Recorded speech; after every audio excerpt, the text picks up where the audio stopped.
Hey guys, so I'm here today with a book haul, but first of all, I just wanted to say thank you. I just reached 1,000 subscribers, which is wonderful and terrifying and all sorts of lovely. I do have other things that I want to say about reaching 1,000 subscribers, so I want to make a separate video about it, but I want to say it right, and I definitely was not prepared for this, so that video will be coming eventually when I've thought out what I want to say. But I want to make a video today just to say thank you, so I'm here with a book haul. And it's a gigantic one. I don't usually make hauls for specific purchases. I usually do wrap-ups sort of at the end of the month, which is why I didn't do one in July because I didn't buy any books in July. Go me. But I think I'm going to make an exception today. Every 2 years my university runs a book sale to raise money for scholarships, and it's kind of the highlight of my year. I've had this date in my diary for 6 months. It runs for a whole week, and our great haul is just full of books on every possible subject. And it's awesome. So I have 30 books to show you, which is not something I ever thought that I would say.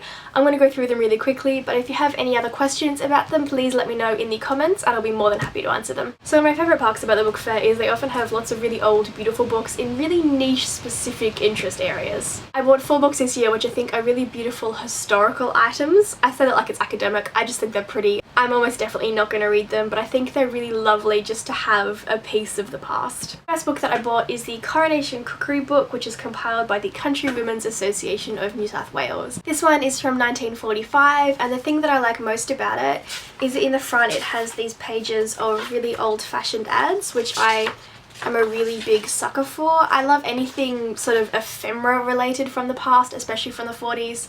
So having these old-fashioned ads for like gelatin and stockings, I think is just so much fun. It's such a nice look into the past. Fish, flesh or poultry, whatever you eat, without a potato, no dinner is complete. Order Tasmanian Brambles or Bismarcks and avoid potato worries. Like, it's just so cute. The next one that I bought is actually a fiction book. It's Southern Steel by Dymphna Cusack. Did not know Dymphna was a name. When I talked about Seven Little Australians, I mentioned that I live in a really small city and it's never mentioned anywhere in literature or fiction or anything, and this book is a not romance novel set entirely in my city, which I just thought was really adorable and too much of a piece of local history to pass up. The next one is this chunky hardback, which is the Synopsis of Surgical Anatomy. As part of my degree, I did a course in head and neck anatomy, and I just absolutely adored learning about anatomy. I think it's really fascinating, and even though this was printed in 1963, a lot of the information is still relevant. I was gonna be like, and who knows what I'll need to learn about this, and open up to a random unhelpful page, but it actually opened up to spinal nerves, which is something that's really relevant to my degree. And probably the favourite thing that I bought is Pitman's Shorthand Dictionary. Can you think of a more obsolete book? I think shorthand is just an art, and I think it's really nice to have a piece of something that used to be really, really useful and now is considered so obsolete and unnecessary by our society. My favourite thing about this though is in the back, it's actually got a list of different books that Pitman has transcribed. So down over this side, all these different books which he's written into shorthand. So it's Aesop's Fables, The Runaway Airship, Gulliver's Travels, so you could read in shorthand to sort of improve your comprehension of it.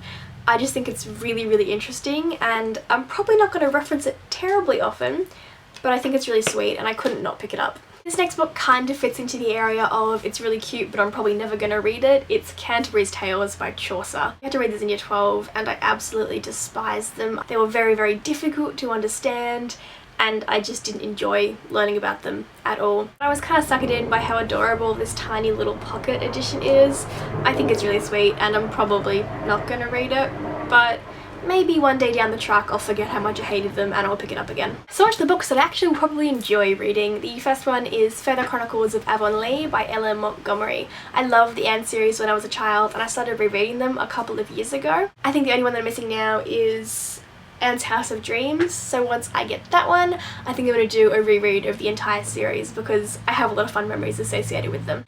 I also bought 2 Dean & Sons hardbacks. I bought Tom Brown's School Days and Kidnap by Robert Louis Stevenson. It sounds silly, but a lot of the Enid Blyton books I read in childhood were published by Dean & Sons. I have really positive associations with the hardback with the white plate and then the coloured illustration on the side. These were less than $1 each, so I thought I may as well add them to my little Dean & Sons collection. How the Whale Became and Other Stories by Ted Hughes. This one was a complete surprise to me. I love Ted Hughes' poetry. Birthday Letters is one of my favourite collections of poetry ever. I had no idea he'd written children's books. I thought I love his poetry, so I may as well see how he goes with prose. Next I bought this cute little matching set of 2 A.A. Milne books, The House at Prue Corner and Now We Are Six. We do actually own copies of both of these, but they kind of belong to my family rather than to me, and because these 2 books are such an important part of my childhood, I thought it might be nice to own a couple of them that I could take with me when I move out of home. Also by A.A. Milne, I picked up 4 plays. This was surprising on 2 counts. First of all, I had no idea A.A. Milne wrote plays. That might have been naive of me to think that he only wrote the Winnie the Pooh series and the 2 collections of poetry, but I had never heard of him writing plays at all, so that was really a nice surprise. And second of all, I had no idea these Penguin books came with dust jackets. I have a bunch of Penguin books from this era, and I've never seen one before that still has its dust jacket on. The dust jacket's pretty ripped up, but the book itself is in fantastic quality. So yeah, that was a really nice surprise. I then bought some poetry books because I'm interested in getting into more poetry. So I have these cute little Faber paperbacks, the selected poems of E.E. Cummings, and the selected poems of T.S. Eliot. I also got Walt Whitman's Leaves of Grass, which I bought mainly because of the Dead Poets Society, and Tennyson's In Memoriam. I bought 2 lovely hardbacks. The first one was Neville Shoots a Town Like Alice. It doesn't say the title or the author anywhere on the front or the spine.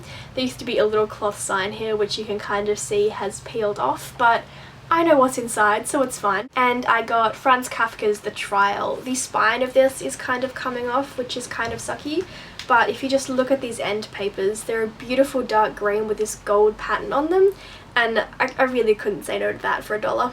I got the first 2 books in the Sookie Stackhouse series, I think it's called, by Shelley and Harris. So I got Dead Until Dark and Living Dead in Dallas. They also had books 3 and 4 of the series, but I haven't read any of them before, and paranormal isn't my usual fare, so I thought I should probably check if I like these 2 before I invest any more in the series. These next 3 are probably some of my favourite purchases of the day. They are manga adaptations of Shakespeare's stories. Isn't that just awesome?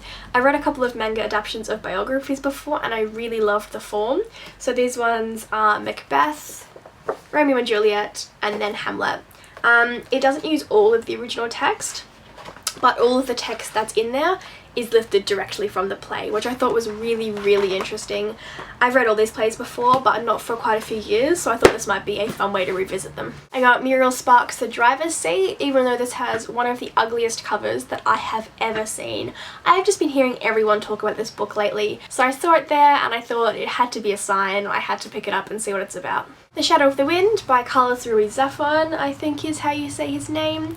I've heard really interesting things about this book. I have absolutely no idea what it's about, and the back doesn't even tell you the plot at all. It just has a bunch of like sound bites, which I think is kind of frustrating and a little bit pretentious, but I've heard really great things about it, so I thought I should give it a try. I got Jasper Fford's The Eyre Affair, which I've just heard wonderful things about. If anyone's read Jane Eyre and read The Eyre Affair, could you guys let me know which one I should read first, because I'm really keen to start this one. It sounds really interesting. So we're on the home stretch now. I've only got 4 books left to show you, and they're all non-fiction.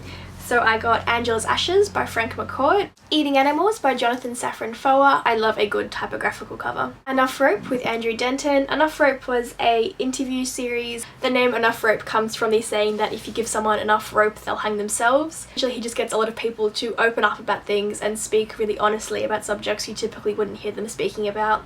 So this one is just a written collection of a bunch of his best interviews, and I really like the show, so I thought it would be fun to revisit some of my favourite interviews. And the very last book that I bought, well done for getting to the end of this, is The Fatal Shore by Robert Hughes. This one is another chunky book. It's a history book about the founding of Australia. I know that's a really well respected book, and for someone who's lived in Australia for 21 years, I don't really know that much about the actual founding, so I thought it was probably about time that I explored it in a little bit more detail. Done. So those are the 30 books that I bought in one day. But I was very restrained this year and I only went once. Usually I would go a couple of different times while I was at uni, but I figured 30 was probably enough for the week. So thank you again for helping me reach 1,000 subscribers. I love the booktube community so much, and I'm so keen to continue being part of it. Booktubing is fun by yourself, but it's way more fun if you have people who are there to support you and to discuss things with you.